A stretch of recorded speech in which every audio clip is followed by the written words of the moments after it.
wil geleentheid gee dat jy so vir 'n paar oomblikke sommer net op jou eie stil word en net jou hart vanaand aan die Here toewy en rustig word. En luister 'n slag bietjie na jou eie asemhaling en hoor die mense om jou, die geritsel van papiertjies en 'n hoes hier, iemand wat skuifel en jy weet daar's kinders van die Here saam met jou vanaand. En dan bid jy vir jouself en vir almal wat saam met jou vanaand hier is, dat die Here sy woord vir ons sal oopmaak. Dat ons broers en susters het. Here, ons is bederf. Ons kan in die aand en Pinkstertyd hier na jou huis toe kom. En ons is nie alleen hier nie. Ons het ook nie nodig om iewers ondergronds of in 'n kamertjie weg te kruip, soos in baie lande van die wêreld, waar nasies is, wat nie hierdie vreugde het wat ons het nie. Ons kan sommer so openlik kom en 'n kerkklok hard en luid oor die dorp laat lui, en musiek speel en uitnooi. En ons kom hier in, en ons kry 'n klomp broers en susters saam met ons hier. Dankie dat dit met ons so goed gaan, Here. U seën vir ons. Dankie dat ons môre al reeds in die huis kon wees. En Here, dat ons al reeds by U kon kom leer op hierdie dag. Ja, Here, dat U ons oë wil oopmaak, om ook ander te help, dat hulle oë sal oopgaan, om die wonderlike wye, vrye vreugde te sien, soos 'n vis in die see, en te weet, daar's soveel meer in die lewe, saam met U, as sonder U. Dankie dat ons vanaand om U woord kan kom, en nou U woord kan oopmaak, en daaruit kan lees. En Here, U weet wat vanaand in elkeen se gedagtes aangaan, aan die begin van 'n nuwe week, met nuwe uitdagings by die werk, met nuwe geleenthede, maar baie keer ook met nuwe bekommernisse en swaar kry. Ons bid vanaand vir Wimpie en Mary Ann, vir die troos oor hulle, en dat U regtig by hulle sal wees in hierdie week. Dankie dat hulle U kinders is, wat weet waaroor lewe gaan, ewige lewe by U. Maar ek bid vanaand vir elkeen wat hier is, en wat U getrou gemaak het om te kom, en saam met ons op hierdie pad, in hierdie 10 dae te stap. Nou wil Here vra ons dat U dit stil maak in ons harte, en dat ons U stem sal hoor, helder en duidelik deur U woord. In Jesus naam, amen. In Matteus 28 vers 16, die 11 disippels het na Galilea toe gegaan, na die berg waarin Jesus hulle beveel het om te gaan. Toe hulle hom sien, het hulle hom aanbid, hoewel party getwyfel het. Jesus kom toe nader en sê vir hulle, aan my is alle mag gegee, in die hemel en op die aarde.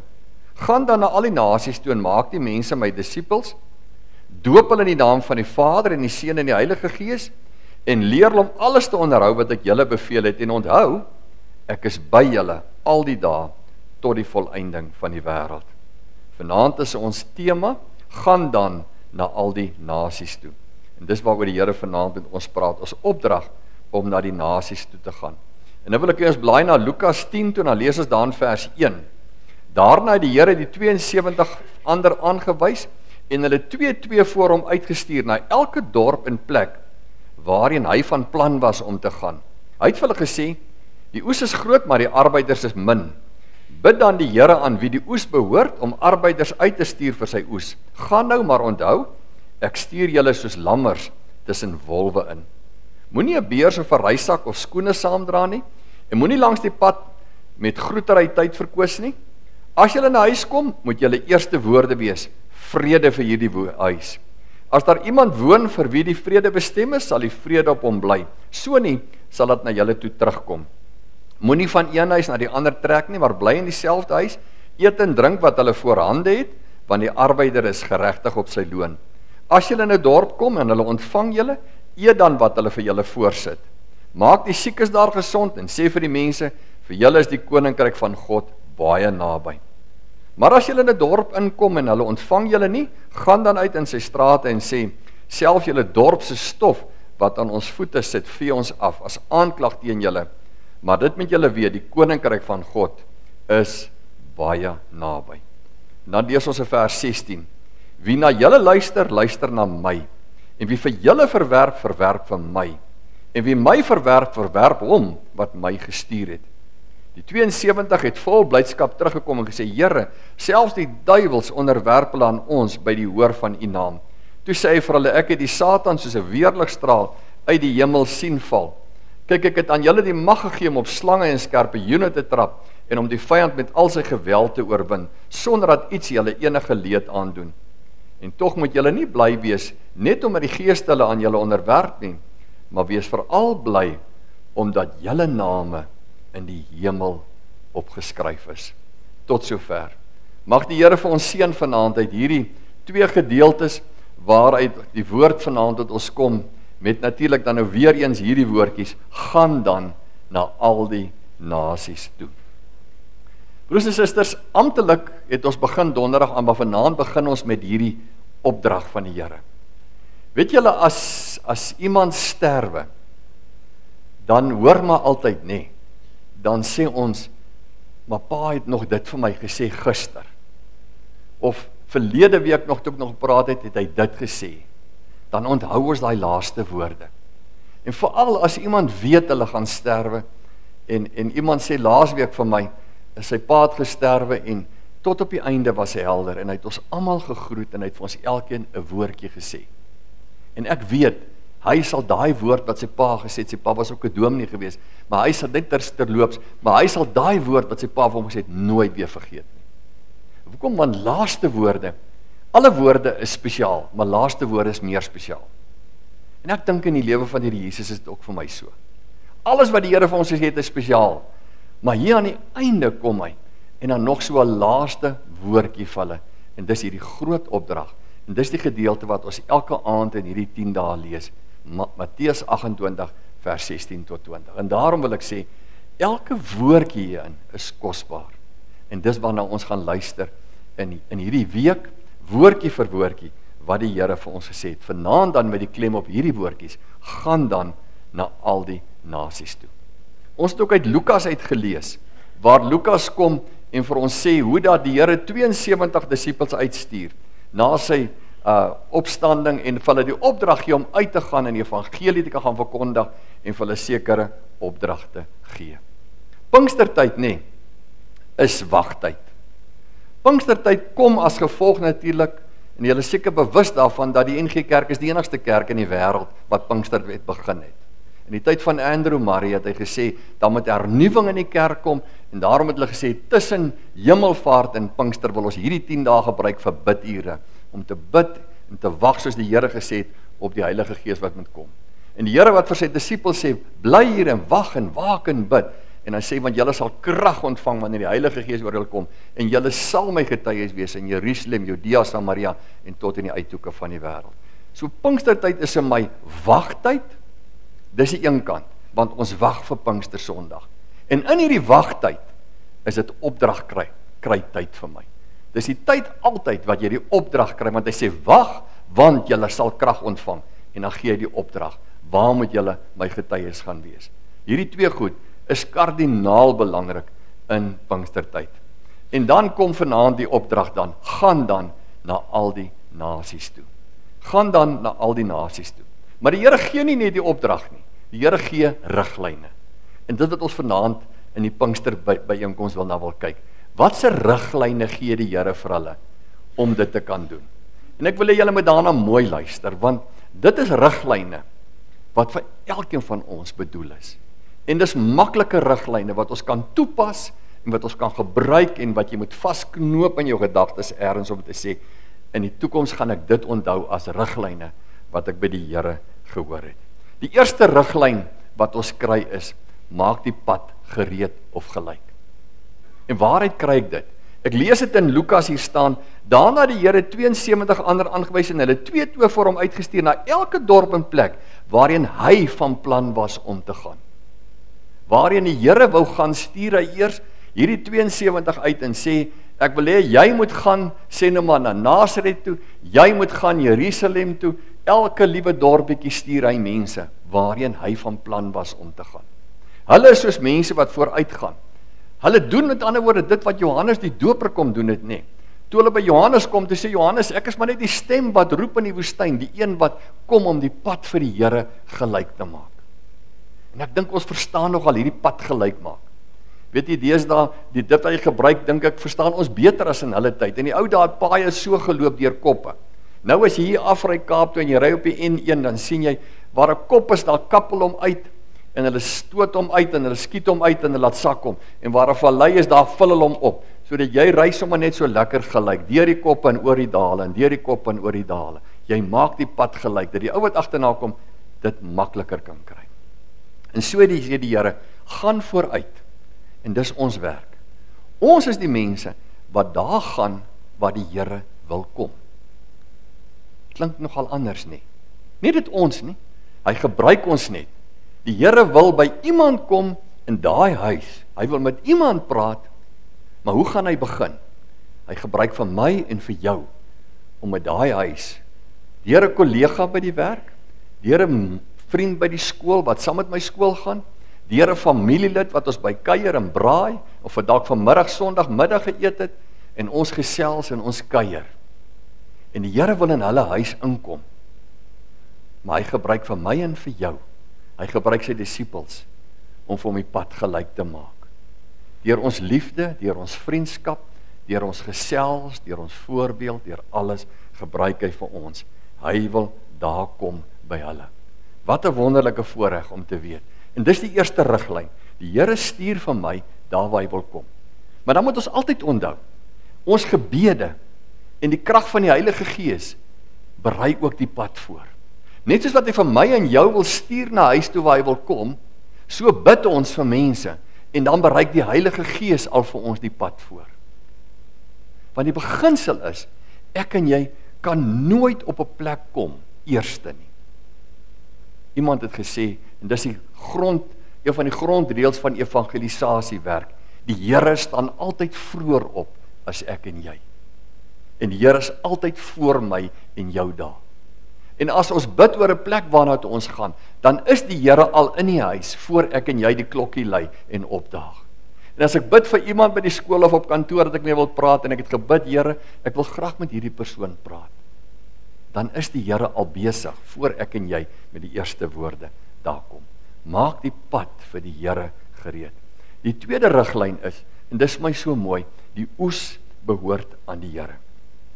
En dis so mooi, dat die oes is klaar daar. Die feit dat hy sê, die oes is groot, maar die arbeiders is min, sê vir my, maar iemand het al reeds die saad gesaai. Iemand het al in die verlede reeds gepraat. Iewers het hulle al reeds gesien, iewers het hulle al reeds 'n kerk gesien, Christene gesien, die evangelie gehoor, of het nou oor die radio of op die televisie was, of iewers 'n Bybel opgetel het en gelees het. Die saad is al gesaai, daar's al 'n oes. Ons hoef nie die oes te gaan maak nie. Dis nie ons oes nie, dis sy oes. En hierdie oes het hy alreeds mee begin. Ek en jy hoef nie al die werk te doen nie. Ons moet net gaan help om die oes in te bring. Baie keer is daar so baie mense daar buitekant, wat al so lank dink, en so lank besig is, maar iemand moet as het ware net die laaste stootjie gee. Iemand moet net die laaste uitnodiging gee. Iemand moet net die laaste bietjie liefde betoon, net die woordjie sê, en toe gebeur dit. En die wonderlike is mos, wanneer 'n mens werk vir die Here baie keer, dan voel jy maar, ek het amper niks gedoen nie. Toe gebeur dit. En dan weet jy, maar die Here dit laat gebeur. Jy moes maar net die instrument wees, met die regte woordjie op die regte tyd, met die regte stukkie liefde, met die regte vriendskap. Hier word nie gepraat van, ek moet 'n groot, massiewe preek gaan afsteek nie. Ek moet spit en graafwerk gaan doen nie. Die oes is daar. Dis lankal besig. Die Here was voor my daar. Ek moet net gaan om sy oes te gaan help inhaal. Die oes is gereed. Die derde riglyn wat ek lees hier is, die oes is groot. En die oomblik as 'n mens dit hoor, dan weet ek, al die verskonings wat ons kon uitdink, word soos wind, soos stof oor die wind weggewaai. En as ek wonder, Here, maar met wie kan ek praat? En daar is nêrens vir my iemand wat ek dink, ek voor 'n woordjie moet sê, of iets moet beteken, waar U my wil gebruik nie. Dan sê die Bybel nee. Die oes staan op die lande wit, en die oes is groot. Maar daar's min mense wat bereid is om uit te gaan, en 'n arbeider in die oes van God te wees. Hy het jou nodig. Hy het jou nou nodig. Wanneer is jy bereid om te gaan? Daar's geen verskonings nie oor elkeen van ons wat bereid is om 'n disipel van die Here te wees en bereid is om uit te gaan na mense toe, na almal wat ons nodig het. Maak nie saak wie dit is nie, sal daar 'n geleentheid kom.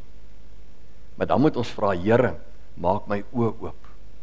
Dat ek nie iemand is wat op 'n pad ry as dit ware, my eie lewenspad, met 'n beperkte visie en ek kyk net wat vir ek wil hê en waarheen ek op pad is nie. Maar maak my oë oop om my te sien hoe groot die oes is en oral waar die oes is.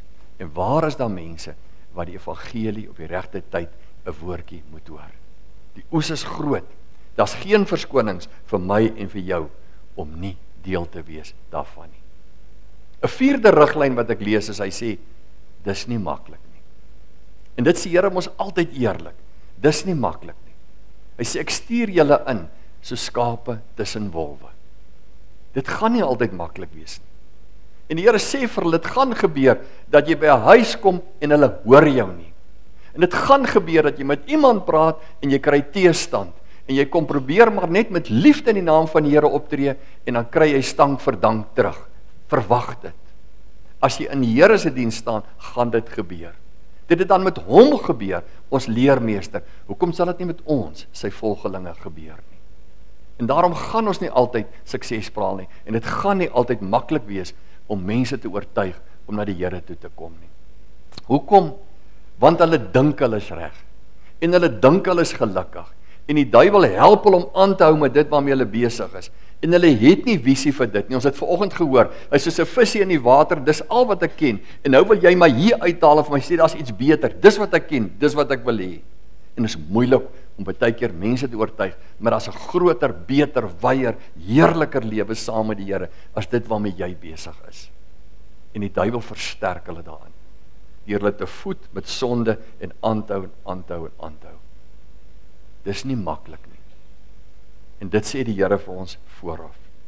Maar dan kom hy ook en dan sê hy vir ons, ek sal vir julle sê hoe om dit te doen.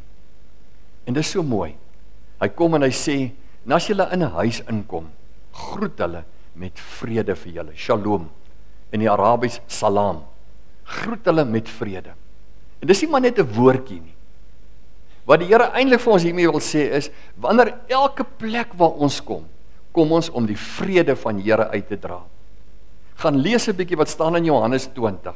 Na die Here opgestaan het die Sondag, en hy kom Sondag aand en hy verskyn aan sy disippels in die bosaal in Jerusalem, en die deure is gesluit uit vrees vir die Jode. En dan kom staan Jesus in hulle midde, en wat sê hy vir hulle heel eerste? Vrede vir julle. My vrede gee ek vir julle. Nie die vrede van die wêreld nie, maar my vrede gee ek vir julle. En dis ons boodskap. Dis die begin, dis ons motivering. Ons is mense wat die vrede van Jesus in ons harte ontvang het. Daar is nie meer vyandskap tussen ons en God nie. Daar is nie meer vyandskap tussen ons en mense nie. Die Here het sy vrede in ons hart gebring. Hy het die kloof van sonde tussen ons en God oorbrug.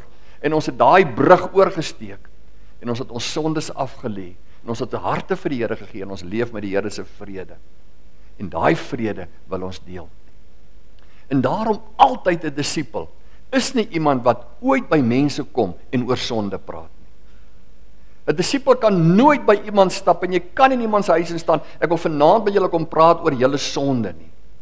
Nee, ek wil met die vrede van Jesus met julle kom deel. En daarna kan ons kom, wat met julle af lê om ook hierdie vrede te ontvang. Ons sal by die sonde uitkom. 'n Disipel van die Here kan nooit 'n kind van die Here iemand wees wat uitgaan in die wêreld om te veroordeel en om te bestraf en af te breek en kwaad te maak. Ons gaan uit as versoenaars. Versoenaars in die naam van Jesus Christus.